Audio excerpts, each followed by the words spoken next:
ஹே அர்த்தநாரி சொக்கநாதா, உன்னுடைய அருள் ஒவ்வொருத்தருக்கும் ஒவ்வொரு மாதிரி இருந்திருக்கு. இந்த 4 பேருக்கும் ஞான சம்பந்தருக்கு நீ பால் தந்து அருள் செய்த. எப்படி சொல்கிறேன். அப்பருக்கு நீ சூழ் அப்படிங்கிற வெப்ப நோய் தந்து அருளின. ஆமாம், தீராத வயிற்று வலி தந்து கடைசியில் உங்ககிட்ட வரவழைச்சிட்ட அவரை.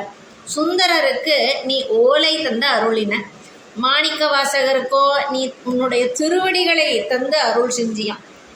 ஒரு முறை உங்ககிட்ட ஒரு இன்டர்வியூ பேட்டி எடுத்தாங்களாம். சும்மா ஒரு ஃபன்னுக்காக சொல்கிறேன். மிஸ்டர் ஈஸ்வர், இந்த 4 பேரை பற்றி நீங்கள் என்ன நினைக்கிறீங்க? அதுக்கு நீயும் என்ன சொன்னேன்னா, ஜஸ்ட் ஃபார் ஃபன் தான் சொக்கநாதா, நீ நேரில் பார்த்தியான்னு என்னை கொஸ்டின் பண்ணாத. சம்பந்தம் எப்போவுமே தன்னையே பாடுவான். ஆமாம், ஒரு குழந்தை எப்பவும் தன் செயல்களால் மற்றவருடைய அட்டென்ஷனை வாங்கணும்னு தானே செய்யும். அது மாதிரி நாவுக்கரசனோ எப்பவும் என்னையே பாடுவான். ஆமாம், தொண்டன் தாசி மாதிரி சேவை செஞ்சுட்டே இருக்கிறது. சுந்தரன் எப்பவும் பொண்ணையே பாடுவான். ஆமாம், சம்சாரி பொன் வேணும். சுந்தரர் சம்சாரி இல்லையா, அவருக்கு மனைவி உண்டு, அவர் ஒரு சம்சாரி இல்லறத்தான். அப்போது எப்பவும் பொண்ணையே பாடுவானா. பொன் வேணும், பொருள் வேணும் அப்படின்னு கேட்பாரான் சுந்தரமூர்த்தி நாயனார். மாணிக்க வாசகனோ எப்பவும் தன்னை மெழுக உருக்கி என்னை கலந்து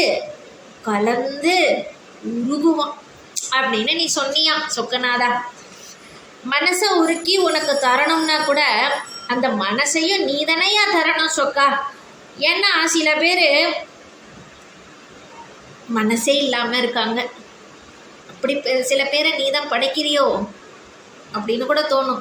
எப்படி மனசு இல்லாமல் தெய்வம் ஒரு மனுஷனை படைக்க முடியுது, சிருஷ்டி பண்ண முடியுது அப்படின்னு. சில பேர் நீ மனசு இல்லாமல் இருந்தாலும் அதில் ஈரமான நல்ல எண்ணம் சிந்தனை ஏதும் இல்லாத ஹிருதயம் இல்லாதவர்களாக கூட சிருஷ்டி செய்கிறியே. அவங்க எவ்வளவு துர்பாக்கியசாலிகள். மனசில் உணர்ந்து புத்தியில் தெரிந்து உன்னை அடையும் லைஃப் டைம் டார்கெட்டை பின்ன அச்சீவ் பண்ண அட்லீஸ்ட் ட்ரை பண்ணவாவது மனசு அத்தியாவசியமானதே. அதே மாதிரி திருமுறை கண்ட சோழன்னு சொல்கிற சக்கரவர்த்தி, மன்னன், ராஜாவுக்கு ராஜராஜ சோழன். ஆனால் அந்த ராஜாவோ தன்னுடைய சிரசில் நவரத்ன கிரீடம் சூட்டி கொண்டிருப்பதை விட தனக்கும் ராஜாவாகப்பட்ட சிவனின் காலை அழுந்த வைத்து கொள்வது தான் பெரிய ஆபரணம்னு நினச்சி சிவபாத சேகரன்னாராம். தன்னுடைய பேரை அவரே சொல்லிண்டாராம், சிவபாத சேகரன் அப்படின்னு சொல்லிண்டாராம். ஔவை பாட்டியும் சொல்லியிருக்கா. என்னென்னா, இருக்கிறதுலே உலகம் அதாவது புவனம் ரொம்ப பெருசு. ஆனால் அது ஸ்ரீஹரி அதாவது என்ன சொல்லலாம், அது பிரம்மாவே அந்த உலகத்தை சிருஷ்டி பண்ணுறார். இருக்கிறதுலே உலகம் ரொம்ப பெருசு, ஆனால் அந்த உலகத்தை சிருஷ்டி பண்ணுறது பிரம்மா. இப்போ பிரம்மா பெருசா அப்படின்னா, பிரம்மா மகாவிஷ்ணு ஸ்ரீஹரியினுடைய தொப்புள்ளேருந்து வர்றவர். அப்போது ஸ்ரீஹரியினுடைய தொப்புள்ளேருந்தே பிரம்மா வர்றாருன்னா அப்போ அவரை விட ஸ்ரீஹரி தான் பெருசா அப்படின்னா, ஸ்ரீஹரியோ அலைக்கடல் பார்க்கடலில் படுத்துன்னு இருக்கார். ஆனால் கடலோ குருமுனி அகஸ்தியருடைய கையின் கமண்டலத்துக்குள்ளே அடக்கமா. அவ்வளோ பெரிய கடலே. ஆனால் அந்த அகஸ்தியரோ மண், அதாவது பூமியில் இருக்கிற இந்த மண்ணால் செய்த கலசத்தில் பிறந்தவராம். அப்போ மண்ணு தான் பெருசா அப்படின்னா, மண்ணோ அதாவது இந்த பூமியோ இந்த மண்ணோ பாம்புக்கு ஒரு தலையணை தானா. அப்போ பாம்பு தான் பெருசா அப்படின்னா, பாம்பு உமையவள் மீனாட்சியினுடைய ஒரே ஒரு விரலினுடைய மோதிரந்தானாமா. அப்போ உமையவள் தான் பெருசா அப்படின்னா, உமையவளோ இறைவனின் பாகத்துக்குள் சேர்ந்தவள் தனாரி.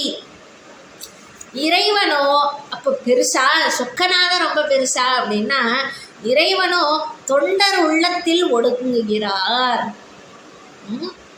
அந்த உள்ளம் மனம் மனஸ் வேணுமேயா சொக்கநாதா, அதை நீ தன்னையா தரணும்.